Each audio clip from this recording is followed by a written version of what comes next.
Afternoon, Ngozi Talk Shows family. It's Nomsa here at Ngozi Talk Shows. Find your own voice, lead from within. With me today is Haley. Hi, Haley and Kamal. Hi Nomza, hi Kamal, hi everyone. Hi Nomsa, hi everyone. Good. So our topic today is unlocking the secret to exceptional well-being, a completely guide. And Hailey, I was going to actually explain the topic. Would you like to explain the topic because you chose the topic? If you want me to explain it, I can. No, that's fine. For me, I think we've really put the focus on well-being from the outside in. And we spend a lot of time trying to find other things, other people, other activities that are going to make us feel better, happier, healthier, at peace. And that alone causes conflict. Because while we are trying to work from the outside in, then we're not learning from the inside out. We're not understanding ourselves. So I think this whole way of self-caring is very much, I think, knocking us off course. It's not allowing us to have exceptional well-being. So I don't know what your thoughts are on that. I'm quite aligned with you. I think the exceptional well-being that we're talking about does start from the inner self. It starts from what we want to do and how we want to live our lives. From my perspective, from a purpose perspective, it's what purpose drives you to be motivated and be healthy in a sense. I mean, you can live a happy life, you can live a well-maintained life, but do you want it to be that way? Are you forced to be that way? Are you abiding by society's trend? Everybody go and do CrossFit, everybody go and do yoga, everybody do this and that. Or are you doing it because you're favoritizing yourself over everything else? So I think we're quite aligned on that perspective. Haley, Nomsa? I'm on with you guys. I think exceptional well-being, like what Kamal is saying, are we doing it because we want to do it, or because we love it, or because we are following everybody else that says go and do yoga is good for you, or go to church but church is good for you. Church is good for one thing. When you are at the lowest, you find one person that wants to help you. So everybody says do this, do this, do this. And to me, with my well-being, exceptional well-being, for me, it means I do the things that I love to do. And when it comes to my health, when it comes to my children, I do things what my children love to do. And all these things, they're different things that I do. I'm not a follower. And I have my own strategy that I enhance. If I don't like something, I don't do it. And also proper nutrition as well. When we manage, like when we do exercises, I don't like gym, I like running. And there's so many things that I do just to my completely guide when it comes to my well-being and that power for me to live extraordinary life. But I don't live it based on people. What people saying, I suggest this, do this, do this. Even with the business as well, my business well-being, I just do it based on research, based on what's trending, and just following asking questions, what people want, what they would like to see, what they don't like, not based on what I want.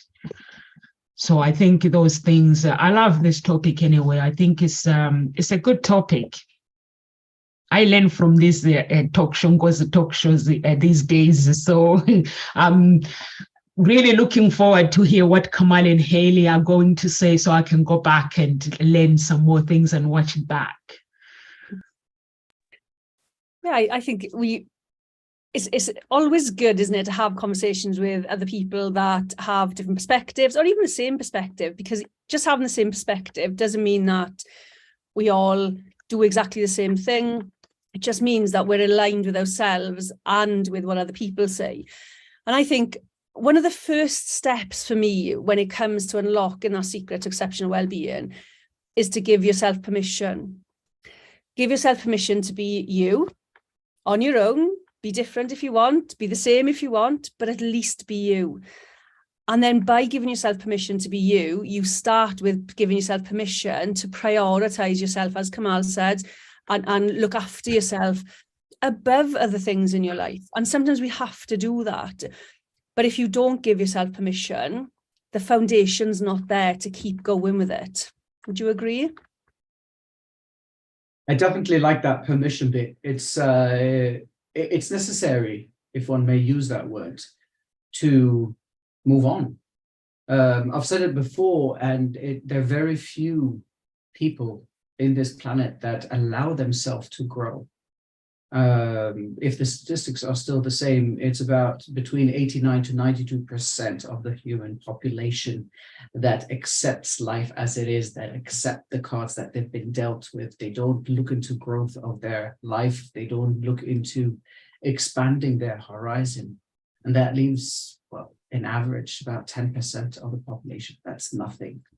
So that prioritization as a rule to prioritize yourself, and then by allowing yourself, by giving yourself permission to move forward, I guess you are right. That is the first step in your perspective. What I like about perspective is we all look at the world from our own eyes, and perspective is healthy when it comes to maintaining a healthy lifestyle. Understanding your perspective and understanding another person's perspective, not necessarily agreeing with it, but seeing that, well, it's not your eyes that exist. There are more eyes around the world that see things differently. So I think, yes, these are the first two steps. I definitely believe in them, as I said, because, well, if you want to change, you will change. But in general, people don't, unless they want to. Agreed. I have that statistic has blown my mind.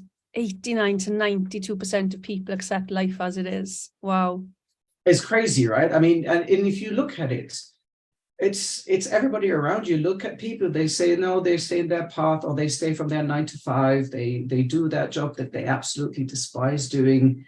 They stress themselves, they are sick, they take medication, they eat unhealthy because they have to eat on the rush. The sports that they do them because, well, I have to stay healthy. See, I have to stay healthy. Why do you have to stay healthy? Don't you want to be healthy? Oh, it's because so that I can live and then I can go to work. There's much more to life than only that. Yes. Yes. I can't accept life for what it is. It's depressing. Honestly, it is really, really depressing when you actually accept life for what it is, because there's more to life, and there's more to our well-being. There's if we can create that a system or a guide that can take us to where we need to be, we have an extraordinary life. We live an extraordinary life. But it's like when you go on YouTube, like I go on YouTube or read a book and just learn how somebody changed their life. I don't follow their footstep. I look at my own life, because when somebody writes a book or they put a story on YouTube, is what they've gone through and what has worked for them. So then you use that person to motivate yourself. And yesterday, Nick was mentioning this woman that is one of the top speakers, but he didn't say the name, that she is going through so painful story. She has this painful story, but her life is amazing. She's a multimillionaire, and she's very close to her family. Those who have hurt her, she's forgiven them. And I think when it comes to our well-being, we have a choice to actually build it and become who we want to become. And also over to you, Hayley.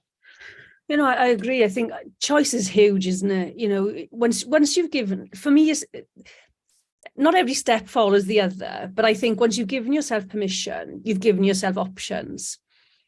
And I think from that point on, I look at behaviours and choices as chosen outlet for powerful emotions, because we're always feeling powerful emotions, whether they are negative or positive, we're always feeling powerful emotions.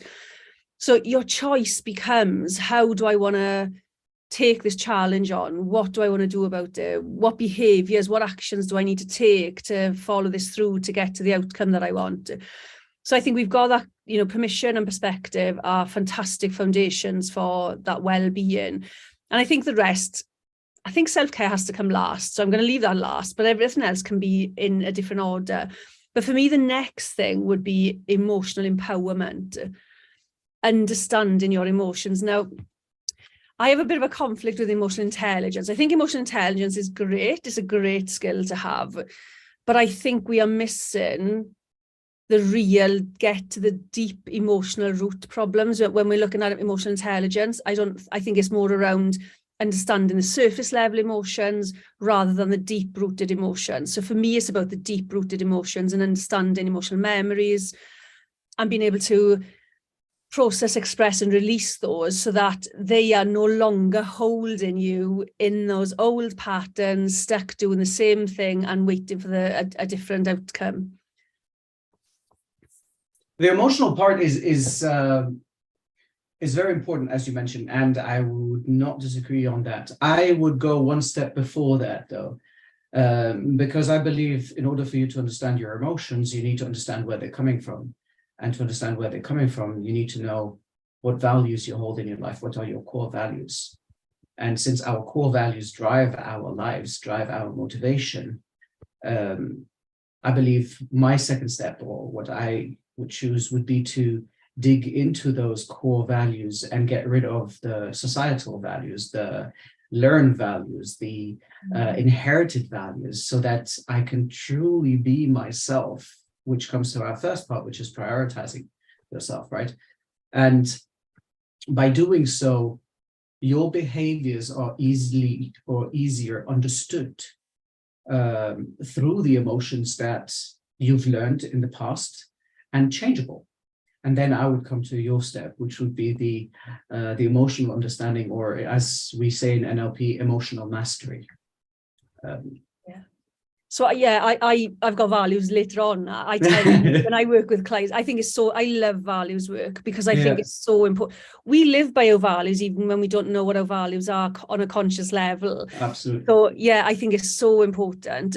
The clients I work with usually need to do the emotional clearance before they do the values work. But I don't think there's a better time. You could probably start with the values, but if you haven't given yourself permission to do the work. That's it, right? I mean, and that's why what you said earlier is that it's not necessarily 1, 2, 3, 4, 5. It's what works for you or what works for the client. And isn't that about exceptional well-being? Is not about what I tell you is exceptional well-being. It's about what you decide is exceptional well-being. Absolutely. What does it look like to you? What does it feel like to you? What is it like in your life when you have exceptional well-being? And I think that's important. Absolutely. This is the same thing as success, you know. So a client comes to you, I want to be successful, but okay, I'm successful. I'm a stay-at-home dad with 2 kids, for instance. That's, for me, is success. What is your success? What is your definition of love? What is your definition of exceptional well-being, as you mentioned? Definitely. Well, I met this girl last week, and then we started talking, and I was like, what do you do? And she was like, at the moment, I'm not working. I'm looking after my son. She's got 18-month son. And I was like, oh, that's working. Looking after children, to me, is work. And then she explained to me the reason why she's not working. She was like, I used to earn loads of money. And but then I realized working long hours, I realized that actually I'm hurting my children. And my oldest one, they didn't have time with me. So I looked at my life, I was like, their dad is earning good money anyway. Why do I need to any good money so I can neglect my kids and buy nice clothes and nice cars? So she was like, that's the reason why I just wanted to stay at home when he's a bit older, then I go back to work. And I was like, that is actually good. That is success. To me, you are doing the right thing to your children. But I think she was like, because when somebody asks you, like, what do you do? And people like, they want you to tell them the fancy jobs and stuff, but they don't realize the choices that they make in life. They're not bad choices. They're good choices as long as they serve you well. To me, a success, everyone's success is different. Like I look at Kamal. Actually, you used to say when we're doing live, you'll be like, Noms, I'm looking after the kids. But then I was like, you are a dad. People need to know that you are a dad. Do live and let kids run around and pop up, because when they do pop up, there might be someone that wants to do live on Facebook, like a mom who is staying at home mom or a staying at home dad, and they want to start a business, and they're like, I can't do it because I have kids. So I was like, let the kids come. Come do live when you have kids. Now I feel so proud when you're doing live and the kids just keep popping up, and I'm like, that is more like it, because it shows that you are actually a normal person, and you are actually teaching Gossip Talk Show's audience that don't make excuses using children. You can still achieve what you want to achieve. And to me, that is success. And the kids, one day, they are watching what we do. And one day when they are older, they will do the same. They'll go for the success. Sometimes they'll turn up in the office with the kids, handbag and the kids, and the manager will be like, oh, what's going on? Like, I don't have a babysitter. Why not? Normalcy, I'm going to go as abnormal as normal can be. But no, you're right. Sharing your time with people, understanding that everything happens.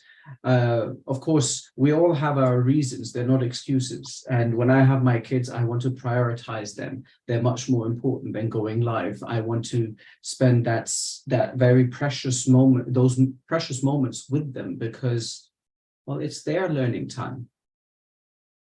And that's limited when it comes to kids growing. People will come and go. Family, for me, is a priority. It's one of my values. So now you know the reason also. But now they're popping on when they're around, as you said. Yeah. Haley, what's the next? Haley? Yeah, I've got 4 children myself. They're older. The eldest is 21, 18, 16 and 14. I have to go through them. But yeah, I think, I'm the same as you, family. My children are everything. And if I have to put things on hold, I put things on hold while their lives are developing. And I think, again, it's about defining. So I think we've talked about defining well-being, but defining success, happiness, what life should look like for you and your family, what works for you and your family. There's so many trends and crazes on social media that people want to follow and be a part of this whole thing. And yet, while they're part of that, their values are falling by the wayside because they're just a part of something that belongs to somebody else, that means something to somebody else, whether it means financial means to them or whether it means well-being to them, but it doesn't mean the same to you. So I think when we start defining terms and what they mean to us and what they look like, what they feel like, I think that's so, so important, because we're not the same. We are not the same. We're not meant to be the same. So I think defining is a good one, which we've touched on. Any more thoughts on defining? I was going on to say that's the next step for me, which is the lifestyle decision, the choices that you are, the reasons behind the choices that you are taking on after you've tested your emotional mastery and your values, and your raison d'être, as the French say, your purpose, your ikigai, as the Japanese say. I think that is crucial at this stage, because you start to define your life based on the way you want to live it, as you're mentioning, Haley. Yeah. And these have to be, or I'm saying have to,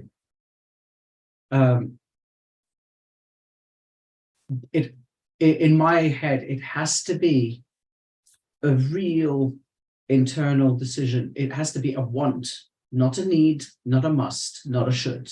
It has to be a want, a real conscious and subconscious feeling that you are doing this to improve your life, you're taking these choices because these are the choices that align with your values, with your emotional mastery, align with the lifestyle that you want to live, the motto you want to live by, the creed, if you will. Yeah. I wonder how many of the 89 to 92% of people who are accepting life as they are, as it is, live with intention in any way, shape or form. Do they just, how much of their day do they just go through on default mode? And that kind of brings me to the thought, self-talk and the behaviors element.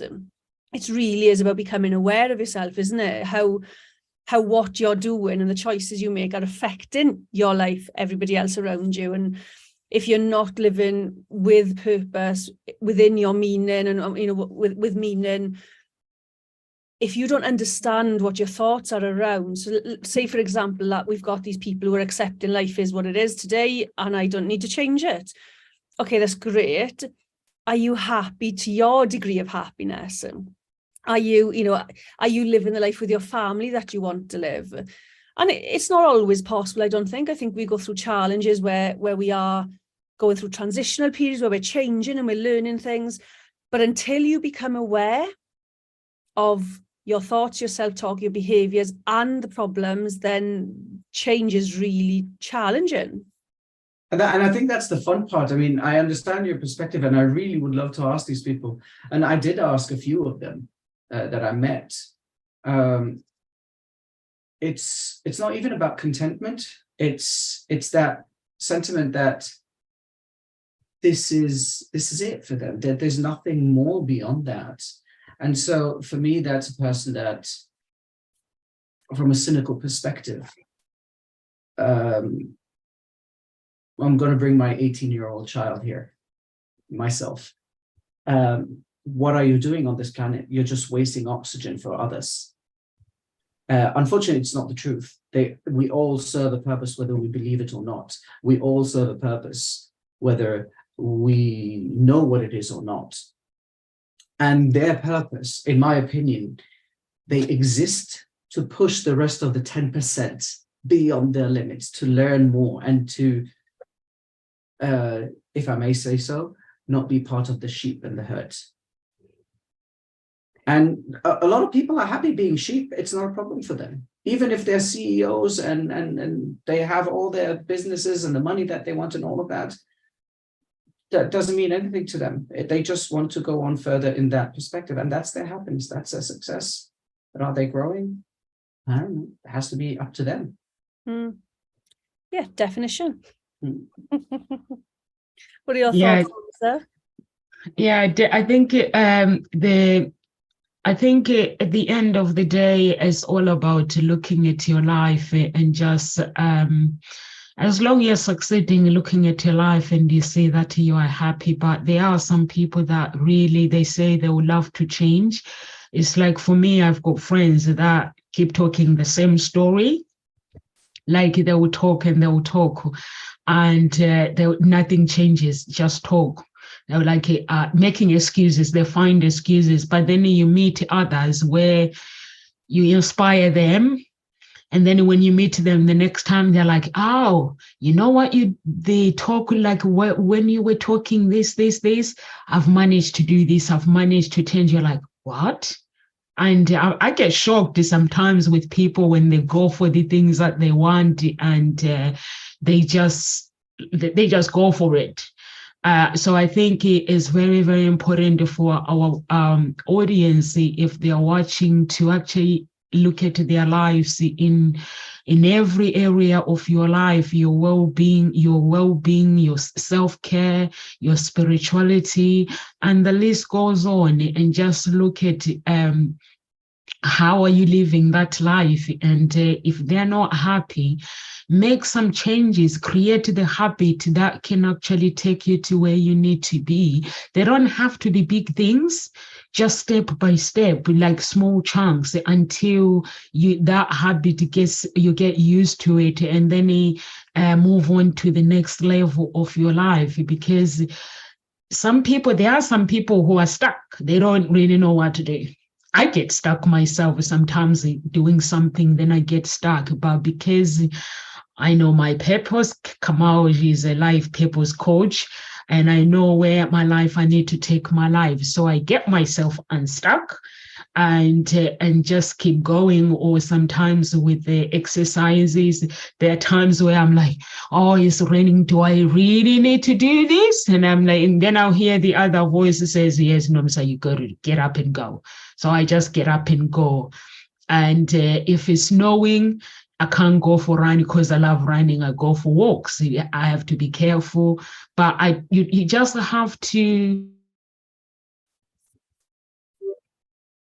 because if we want people to tell us the lives that we can live, how we can live, we're never going to be happy.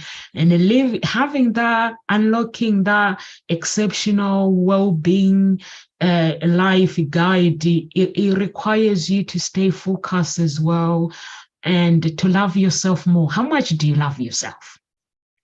All the world. Because that much, if you love yourself that much, you will have the courage to get things done for you.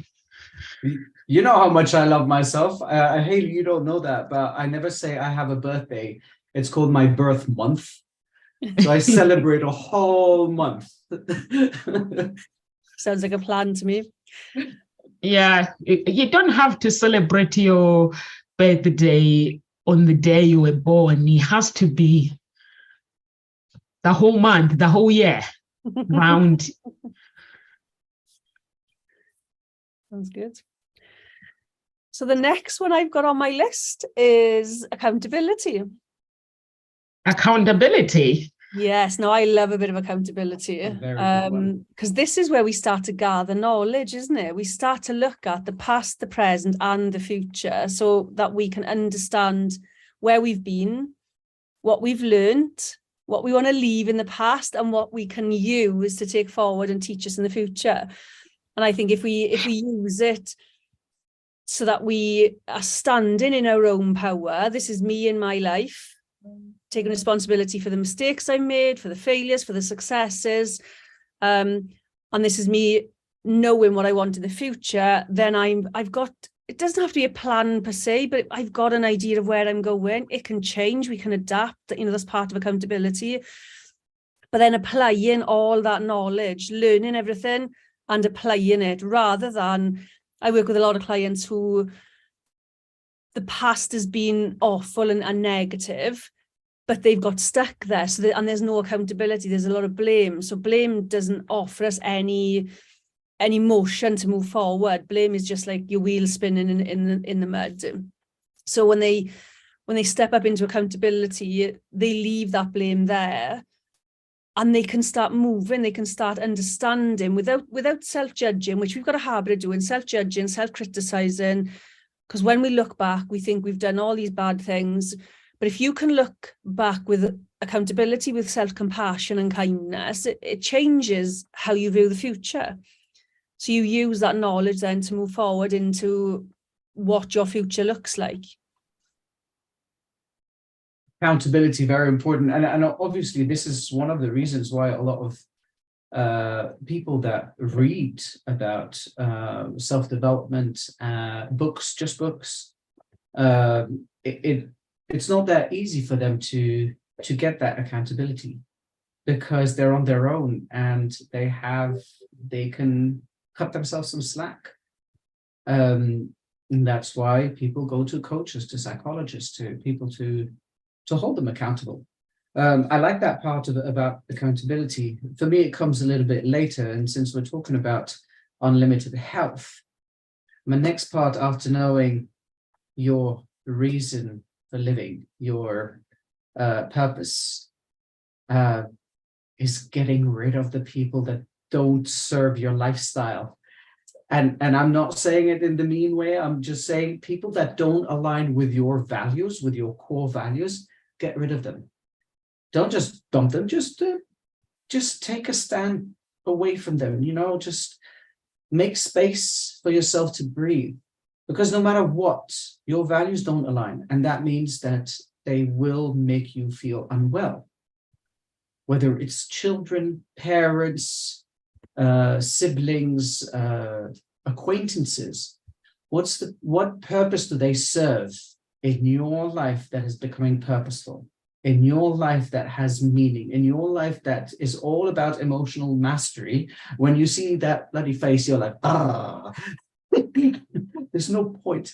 To get rid of these people as politely as possible. You don't have to tell them, I don't have time for you, which is something I would probably say. Just be nice and get them out of the system. Accept them. Forgive yourself for having them in your life. We're talking back to that forgiveness that we were talking in the beginning. Forgive yourself for having them in your life first. And then forgive them because they're seeing the world from their perspective. And they have positive intentions inside of them, unless, of course, they're psychopath or they have psychological issues. We all have positive intentions through our behaviors. We just simply don't know how to express them. Yeah. And so getting rid of those people, it's almost like shedding that dried skin off your body and making space for new skin that is clean and clear. And if you're into auras, it's like shedding the black dots, like Phoebe and Frenzy says, ooh, too much black dots. That's what I think is important at that stage. Yeah, there was I can't remember what I heard it, but somebody said, and it really sort of hit home, more so about my bed than the person, but what they said was, if you want something in your life, so if you want a partner in your life, then you have to make space in your bed. You start there. So if you want to be successful, you have to make room to be successful. If you want to be happy, you have to make room to be happy. And that just kind of really hit home, because the half of my bed is quite full with all my sort of, I've got teddy bears in there and all sorts. But it just made sense to me to stuff, get rid of the stuff that's holding you back. I once read about if you have lots of junk under your bed, that it holds really negative energy. Mm-hmm. So be careful what you keep under your bed. Be careful how much stuff that you keep that doesn't do anything for you. So yeah, as much as we're getting rid of people who don't align with your values, what else is holding you back and not allowing space in for the stuff that you want to bring in? If you think of it, this is why the Japanese, for instance, they sleep on a futon. They don't have anything under their beds. They don't want that energy around them. And they're minimalistics in a sense, because all of these things, this materialistic lifestyle that we have, this culture of, oh, I want this, I need it. No, you don't. And you're definitely right. I think that bed story comes from The Secret, from Rhonda, from The Secret, if I'm not misquoting it. I read it as well. It's about putting a second pillow and sleeping on one side of the bed, not both sides, not the middle. But it's the same thing. You keep clothes in the cupboard that you never wear. Get rid of them, make space. So, yeah. And same with money, isn't it? Money comes in, money goes out. If you open the flow of things, and I suppose this is what we're doing. It's always energy, isn't it? If we're talking about energy all the time, everything is energy. Everything we hold is energy, which is, if we're holding a lot of stuff, then that energy is stuck. Whereas if we release the stuff, then that energy flow opens up. Definitely. And I totally believe in that. I'll tell you something like last year in November, there were lots of things that happened. The project that I was working on, it ended. I was a trainer in a company, and it ended. So I redundancy. And then after that, right after that, just before, no, a week before that, I had an accident with my car. My car got wrecked. Nothing happened to us. And then I had an injury in my back. And all of that was happening because I wasn't in the right space. I wasn't healthy in my mind. And a couple of months later, looking through things, and I'm like, you know what, I want this. And I didn't tell anyone. And what it was an English teacher in Norway, because I live in Norway. And I applied for it. And I left after the interview, calling myself, you may address me as Professor Kamal now. And I told one of my best friends, and he was like, "Oh, so you had the interview? Okay, so we start calling you Professor." And that was it. Yesterday or the day before, picking up my mom, and I got the call, "You got the job if you want it. Would you like to accept the offer?" And this was it. You see, this is that energy flow that we're talking about. This was a dream since I was a child, but I only wanted it. I only got it when I was ready, when I made space for it, when I started studying, when I started looking into how teaching works differently. And then it happened. So, and this happens with everything. Just a short other story. My mother, she would have in her cupboard or in her safe at home, let's say $3,000. That's all we had for, or let's say 2,000 for the rest of the month and everything, to buy groceries and food, everything.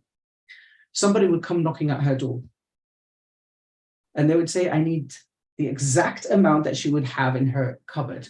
Not, let's say it's $2,228. They would say, "I need $2,228. It's ridiculous, but it's true. And it happened so many times. She would say, "Okay." She would go into the cupboard, take the money, give them the money, and the person would leave. And I'd be looking at her, "Well, Mom, we don't have money." "It's okay, it's okay, it's coming back." What do you mean it's coming back? "Oh, it's coming back, it's coming back." 1 day, 2 days. "Hello, oh, we have a business opportunity, or we have something here. You're going to earn $5,000. You're going to earn $10,000. I was like, "How did you know?" I didn't. I'm ready for it. So absolutely right. And I love that. I love your mom's attitude. I tell you what happened yesterday. I think my nephew took my sister's money, and they're all getting angry. They're all talking. So I'm like, I don't want to talk. They're telling me. I was like, I don't really want to talk. Children make mistakes. Just talk about it, or go pray, or do something. Because I'm refusing. I know everything is energy. Sometimes, I'm a Christian, and I know God can test you and see how much faith you have. So they're busy talking. And then yesterday, I'm walking with my daughter, and the car park is pouring with rain. And here's us. We normally find purses inside the money, and then we check. Sometimes I'll find a purse, like the money that I found, I think it was over £200. And then if there is a driver's license or ID card, you can go and hand over to the bank. But the money was just on the floor. And I was like, where do I give the money? I was like, they are fighting about money. And I was like, this is the energy telling me that my family are actually busy fighting about the money. I'm refusing to get involved in this money, and I'm finding the same money on the street. So I was like, I love this energy. I was like, thank God, I love that I don't like to fight. And I was like to my daughter, let's go and spoil ourselves, because normally when we find it, it has somebody that belongs to it. And I was like, who are we going to get? Who is it belong to? I don't know. I think that was a few days ago, we found a purse. So we just handed it over. But the money was just the money, and the UK money is plastic, so it doesn't get wet when it's raining. So just wipe it off, put it in our pocket, and just look around. Is there anyone coming? No one was coming. So I was like, okay, let's go. So I agree with your mom, Kamal. When your mom says energy is energy, I just believe in that when something is meant to happen, you just know, you just have to go for it. But some people fear. They fear in taking chances. If I look at myself, where my life has been, and I used to seem like when I'm struggling with something, I'll be like feeling sorry myself. But when I've learned that actually everything is energy, the struggle comes in so that you can find a breakthrough. So when there is a struggle, I just look around or I just pray and say, God, bring me an angel. And you see somebody pops in and like, oh, I've got something, or I need to help you with something, or do you need help with this? So I'm like, yeah, sure, why not? So I believe your mom when says this energy is energy. And you just giving, the power of giving, you'll be surprised what it can do for you. Is very powerful, really, really powerful. Okay, so the next one we have is, I don't know whether these are connected. So beliefs and self-belief and trust. So understanding what we've learned from life, from our parents, from our family, from other people, and that how has that transpired into what we believe about ourselves. And then that level of trust with ourselves, because I think we place a lot of emphasis on trusting other people. I don't trust him, I don't trust her. But trust is an inside job. And when you've connected with your full self, your intuition, your personal safety alarm, when you've linked with yourself and engaged and connected, then you get to decide from what's the word? I suppose from your own perspective whether somebody is trustworthy or not. But you have to understand yourself and connect with yourself from that trust point of view, and forget other people when it comes to trust until you know yourself better, and then you can trust other people. Now, when you're talking about trust with yourself, is it based on the past experiences that you've had, or is it based on the new person or persona that you are starting to live? I think it's both. I think with the trust, we have to understand how we've learned not to trust and where we've learned those lessons. Mm-hmm. It's generally in childhood, as early as adults telling us we should kiss relatives that we don't like. Adults telling us things that we don't believe, and yet we come to believe them because adults told us that this was the truth. So it's about understanding where they've come from, how did we learn them, who taught us that lesson, and when we connect with that, what does it mean going forward? How do we use that to connect with other people? Mm-hmm. Because trust is a disconnector. If you use it as I don't trust that person and that person. But when you trust in yourself, it's a connector with people. Definitely. I like that. And I think that trust is, I think this is why I used the values in the beginning, because of that conditioning that you were just talking about. Don't trust this parent, don't trust this person. And it falls into the roles that we start playing in our lives. For me, and I love it, it's absolutely, it's crucial that you start trusting yourself, especially at this stage when you're going so far into that belief system of changing your values, understanding your emotions, deciding what lifestyle you're going to lead, to start really trusting that it will work. And now would be for me the perfect time to start talking about how the communication words that we use, what words are we using? Are they musts, shoulds, and have to? Are we a tyrant with ourselves? Even simple words that I'm going to put it into quotation, negative words, even though I don't believe in it. There's no such thing as good or bad, only what we believe it to be. Hamlet, Shakespeare. And once you start changing the lingo that you use, your mental health, your physical health starts to change. Oh, I'm always sick. I'm always sick. I'm always sick. I'm constantly sick. You'll always be sick. Mm. You start saying, I'm not feeling well. You're going to get a cold. It's still, you're forcing yourself to be deeper and deeper into that. Even if you're getting a cold, then it's true. Well, tell yourself, I'm healthy. Or I'm healthier than others. And it triggers something, it triggers something in your body to start working harder. I'm going to say it out loud here, and I'm not afraid of the evil eye or jealousy. 365 days per year, healthy. There's a reason behind that. I know I'm healthy. I tell myself, even if I'm starting to get a cold, it's just a tiny cold, I'm good. And I still do the things that I'm doing. I go out, I do whatever I have to do at home, go to work, and nothing stops me. But what happens to the cold? It disappears in 1 or 2 days max. Don't take pills. I don't take medication. We don't take medication in our family. Very rarely. And even if we're given antibiotics or something very, very that we have to take, I always ask the doctor, do I have to take the medication or can I live without it?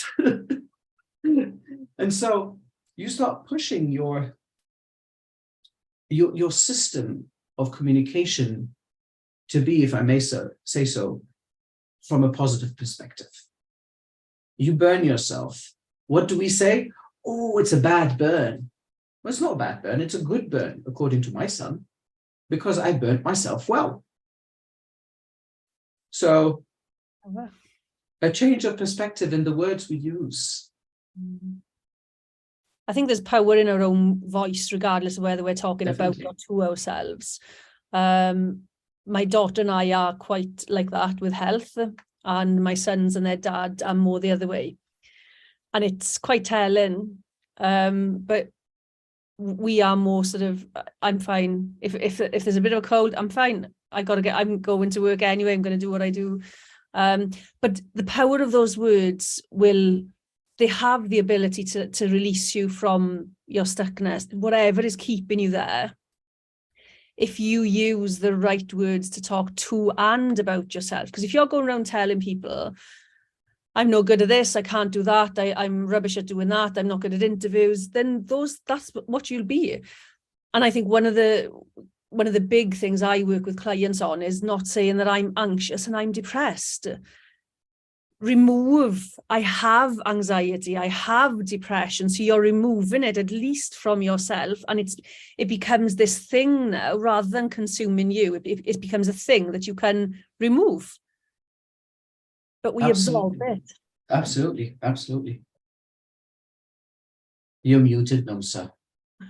I also agree with you, Kamal and Haley, that, when it comes to energy, the sickness, you can actually use your mind to actually get rid of it. You can actually control it, like what Kamal says. Me, when I have a cold as well, it doesn't stop me to do things. I used to go a lot to the doctors. Like sometimes I'll have a cold, I just go to the doctors, antibiotics they give me, and then I take them until actually I realize, why am I going to the doctors so much? When I changed my mindset, and that's when everything changed. So I don't go to the doctors very much with the kids. I only go when the kids are ill. Even when they're ill, sometimes I let them stay at home, and then they get better within 2 or 3 days, or one day. They stay at home one day, and then the next day they go to school. So I think with when it comes to well-being, we all have a choice with controlling our emotions and our mind. And just to make sure that not just avoiding it, some people avoid things, you just confront it, but in a positive way, healing way. So you have to be somebody that understands the power of meditation. Me, I use my Christianity. I pray, I fast, I meditate, but in a Christian way. So anyone can do all those things, but however, using their beliefs, that works for them. So I use my own beliefs to do what works for me. Whatever my parents taught me, I don't use it. I've grown and I've developed my own beliefs. Although my beliefs is a Christianity, I get it from my family, but that's what I believe. And I just do things because I love it. And because when you actually learn how to use your mindset to get to where you need to be, it's like when you have a problem, you have to learn how to tackle the problem without you getting stressed or without the problem becoming your problem, because when it becomes your problem, that means it brings sickness. My marriage fell apart because my ex at the time, he thought I didn't care about life. So I was like, you don't understand. If I cry or if I do anything, if the problem is there, it's there. But if I get stressed, tomorrow the problem will be gone, but I'll be at the doctor's. So to me, there's no point. The only point is for me to deal with things properly. If it's something we are faced with problems, first I need to receive the problem, and then I need to grieve, maybe for 1 hour. And then I need to find a solution. How am I going to solve this problem? If I can't solve it on my own, seek support instead of telling everybody or getting stressed or worrying. It's not going to help me with anything. Just find a solution. Some problems are just there. You can't find a solution. You just have to just let them go and release them and let them go and move on with your life. So those are the things that I've learned when it comes to well-being, that you have to design. You have to have a framework based on your lifestyle. Relationship-wise, you'll find people going around comparing their relationship with other people, comparing their hair with other people. Kamau's hair is growing, mine is not growing, but genetically, we're different. So people go around comparing things instead of just design your own framework. If it's not working, look at the person you admire the most that are successful. Ask them what are they doing different, instead of maybe judging yourself or comparing your life or following people. Like, we might have people who have been following us and Ngozi Talk Show for a long time, but they've not been able to actually change anything. So if you are one of those audience, Ngozi Talk Show calls upon you to come and join these coaches and work with these lovely coaches and become somebody, find your own voice and lead from within. Absolutely. I think it's been all about today, isn't it? That exceptional well-being comes from the inside out. And I think the final thing is self-care. And I don't even know, there's so much more that we could go into today. Plenty. We could be here for days, couldn't we? But I think self-care is kind of the cherry on the top. So if you want to do yoga by choice as opposed by need, then that changes things. If you want to run and you're choosing to run as opposed to needing to run because it gets rid of my stress, then that changes everything. So I think the self-care from the outside in is kind of the top level. Once you've done all the other levels and you've worked through all the stuff and you understand yourself better than you understand other people. I definitely agree with you on that self-care part.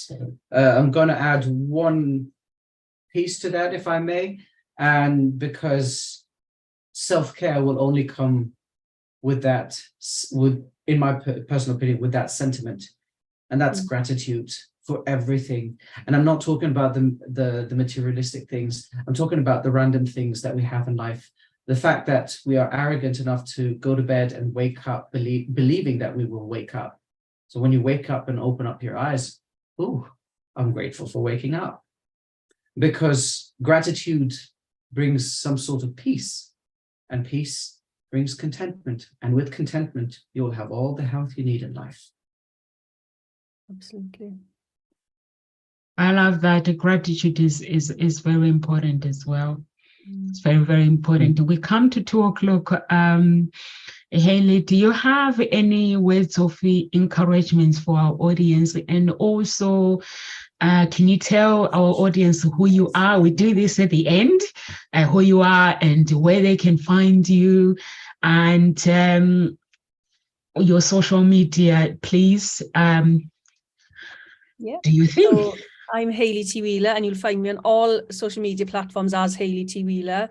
I'm the creator and founder of Emotion Mind Dynamic Therapy. It's a 6-step process that helps people reconnect with themselves through their mental health. So we learn to process, express, and release emotion so that we become empowered in our own lives.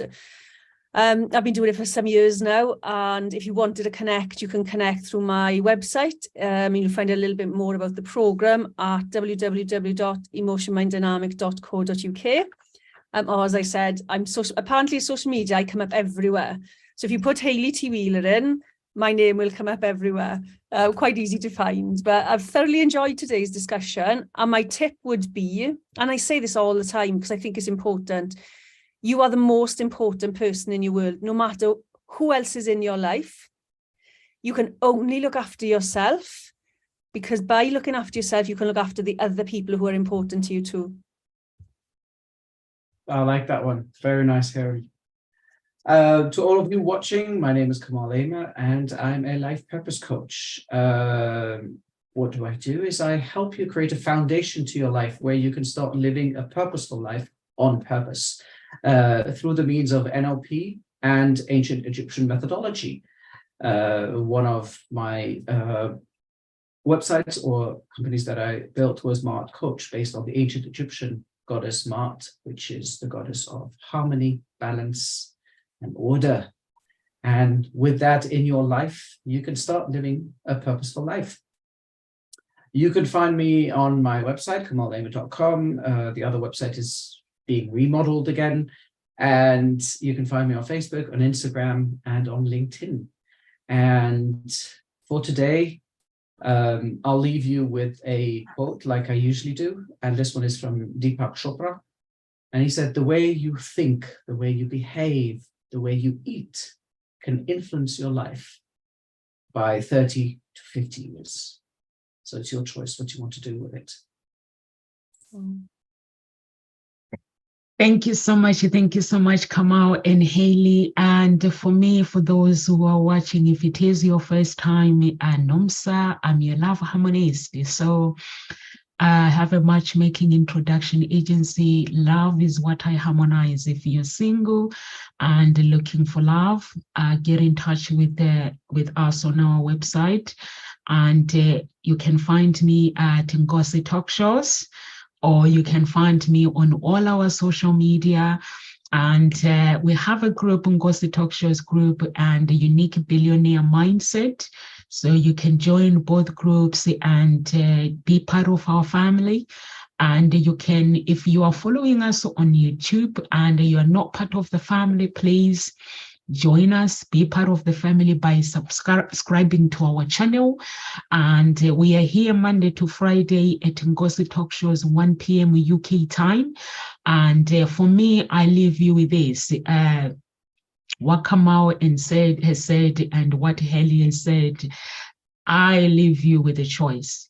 Know that whatever you do in life, your life is unique and you are unique, and you have a choice to make changes in your life, in your well-being, to make it extraordinary and exceptionally beautiful. Live with grace, everyone, and God bless. And also, please connect with Hayley. If you're watching this video offline one day, connect with Hayley and Kamal and me if you want to any coaching.